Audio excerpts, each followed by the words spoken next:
Assalamualaikum warahmatullahi wabarakatuh.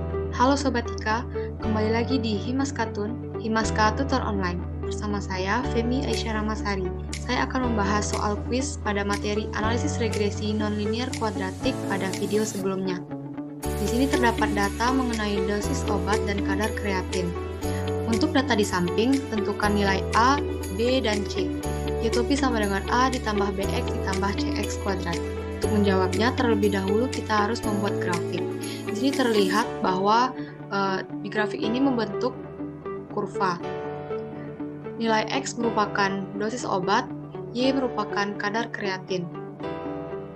Selanjutnya, kita membuat tabel untuk membantu kita dalam perhitungan untuk mencari A, B, dan C. Di sini terdapat X, Y, X kuadrat, X pangkat 4, XY, X kuadrat Y. Untuk mencari nilai C dengan rumus N dikali sigma X kuadrat Y dikurang sigma X kuadrat dikali sigma Y per N sigma X pangkat 4 dikurang sigma X kuadrat dikuadratkan. N yaitu banyaknya data, banyak 12, dikali X kuadrat Y yaitu 3068 dikurang sigma X kuadrat yaitu 218, sigma Y 159 dibagi N 12 dikali sigma X pangkat 4 yaitu 7430 dikurang 218 kuadrat. Sehingga didapatkan nilai C yaitu 0,0517. Selanjutnya, untuk mencari nilai B yaitu dengan rumus sigma XY per sigma X kuadrat sama dengan sigma XY yaitu 640, sigma X kuadrat yaitu 218, sehingga didapatkan nilai B yaitu 2,93. Selanjutnya untuk mendapatkan nilai A dengan rumus sigma Y dikurang C sigma X kuadrat per N.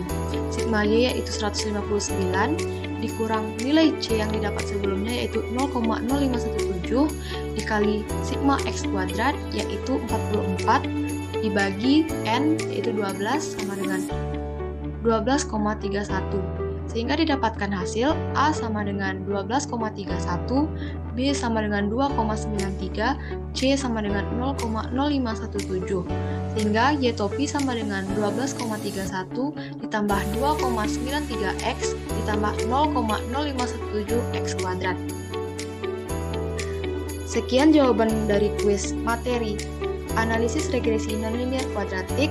Mohon maaf apabila terdapat kesalahan. Semoga bermanfaat. Assalamualaikum warahmatullahi wabarakatuh. Halo semuanya, salam Sobat Ika. Kembali lagi di Himas Katun bersama saya, Novel Gabriel Wolon, mahasiswa aktif program studi matematika angkatan 2021. Kali ini kita akan membahas Himas Katun mengenai jarak titik ke garis yang merupakan materi di mata kuliah geometri bidang. Jarak titik ke garis. Misalkan terdapat sebuah bidang kartesius dan terdapat sebuah titik P1 dengan komponen X1, Y1 dan terdapat garis L yang kemudian dicari adalah jarak dari P1 ke garis L. Untuk mencari jawaban dari jarak dari P1 ke garis L, kita menggunakan bantuan vektor. Yang pertama adalah kita harus mencari garis dari P1 ke L, di mana garis tersebut haruslah tegak lurus yang melambangkan jarak dari titik ke garis. Kita misalkan titik antara P1 dan L itu P2, di mana komponennya adalah X2, Y2, dan kemudian kita menggunakan bantuan vektor U dengan komponen A, B yang sejajar dengan P2, P1. Kemudian, bagaimana cara mencari jaraknya? Mencari jaraknya adalah menggunakan bantuan kosinus theta.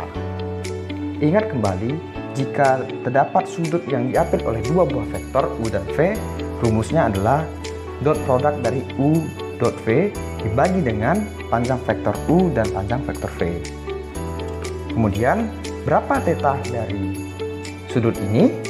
Theta dari sudut ini adalah 0 derajat. Kenapa? Karena jika kita sejajarkan U dan P1, P2 itu akan berhimpitan sehingga menyebabkan Sudut antara P1, P2 dan U 0 karena U dan P2, P1 itu berhimpitan.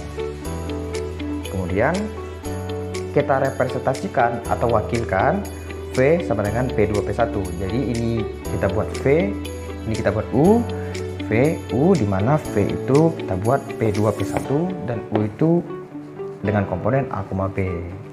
Lalu kita cari P2, P1 bilangan arahnya yaitu X1 dikurang X2, Y1 dikurangi 2. Kemudian kita masukkan komponen-komponen yang ada di sini ke dalam rumus cos theta sama dengan buntut V dibagi dengan panjang vektor U dikali panjang vektor V.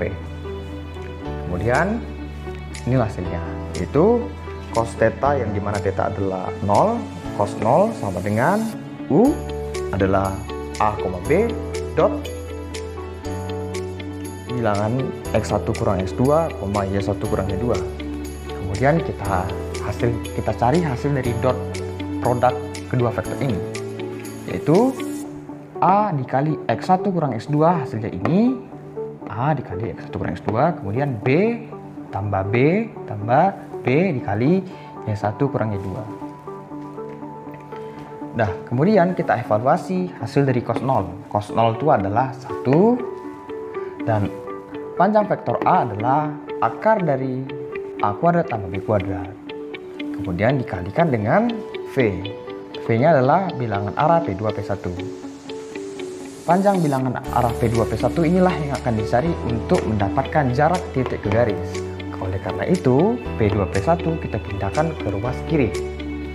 Nah, kemudian kita kali ke dalam A ini dan B, menghasilkan A kali X1 dikurang AX2.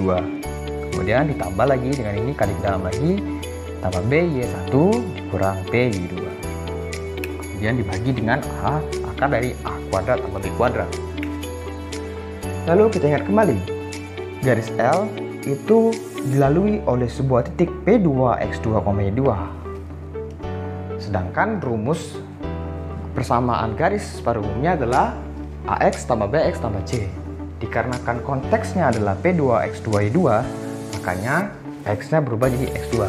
Di L yaitu AX2 tambah BX2 tambah C sama dengan 0. Kemudian kita cari nilai C-nya. Nilai C-nya adalah min AX2 dikurang BX2. Kemudian apa sih guna dari C ini? Guna dari C inilah adalah untuk memanipulasi persamaan di atas supaya menjadi lebih sederhana. Nah, kemudian panjang vektor atau panjang bilangan arah P2, P1 itu sama dengan ini AX1 tambah B1 dikurang AX2 kurang B2. Ini didapat dari penyederhanaan dari sini. Nah, kemudian terdapat tadi min AX2 dikurang BX2 itu sama dengan C. Kemudian kita ganti ini dengan C sehingga dapatkan panjang atau besar dari bilangan arah P2, P1 sama dengan AX1 tambah B1 ditambah C. Kemudian kita panjang atau jarak titik P2, P1 kita notasikan dengan bilangan Yunani atau huruf Yunani dengan simbol delta sama dengan panjang bilangan arah P2, P1 sama dengan mutlak dari AX1 tambah B1 tambah C per akar dari A kuadrat tambah B kuadrat. Kenapa menggunakan mutlak? Karena jika kita berbicara dengan jarak, maka jarak itu harus selalu positif, jarak tidak ada yang negatif. Lalu kita bawa ke contoh soal. Tentukan jarak titik ke garis 2x kurang 3y tambah 6 sama dengan 0 dari titik min 1,4. Nah, dari sini kita dapat mengetahui bahwasannya A sama dengan 2, B sama dengan 3, dan C sama dengan 6. Ini dapat dari bentuk persamaan umum garis, yaitu AX tambah B tambah C sama dengan 0. Mana A sama dengan 2, B sama dengan 3, dan C sama dengan 6. Nah, min 1,4 itu bergerak sebagai P1, X1, Y1, dan 2X kurang 3Y tambah 6 itu bergerak sebagai L atau garis. Kemudian didapatlah X1 sama dengan min 1 dan 4 itu sebagai Y1. Kemudian masukkan ke rumus delta tadi, yaitu mutlak dari AX1 tambah B1 tambah C per akar dari A kuadrat tambah B kuadrat. Nah, jadi AX1 tambah B1 tambah C per akar dari A kuadrat tambah B kuadrat. Kemudian kita masukkan, kita komputasikan nilainya, berarti 2 dikalikan min 1 ditambah B-nya itu min 3 dikalikan B1 itu 4, 3 kali 4, 3 kali 4. Kemudian C-nya itu 6, dari sini dibagi dengan akar dari A kuadrat tambah B kuadrat. Nah, ini hasilnya min 2, 2 kali min 1 min 2, min 3 kali 4 min 12, dan tambah 6. Jadi min 2, min 12 plus 6 hasilnya 8. Terus akar dari 4 tambah 9 itu 2 kuadrat tambah 3 kuadrat atau min 3 kuadrat. 4 tambah 9 sama dengan akar 13, jadi delta sama dengan 8 per akar 13. Kemudian kita rasionalisasikan dengan mengalihkan akar 13 di antara pembilang dan penyebut menghasilkan 8 per 13 akar 13. Nah, untuk membantu teman-teman meningkatkan pemahaman teman-teman mengenai jarak titik ke garis, teman-teman dapat mengerjakan kuis, yaitu tentukan jarak titik min 3,4 ke garis 5x kurang 5y tambah 10. Demikianlah Himas Katun mengenai jarak titik ke garis. Sampai jumpa di Himas Katun yang berikutnya.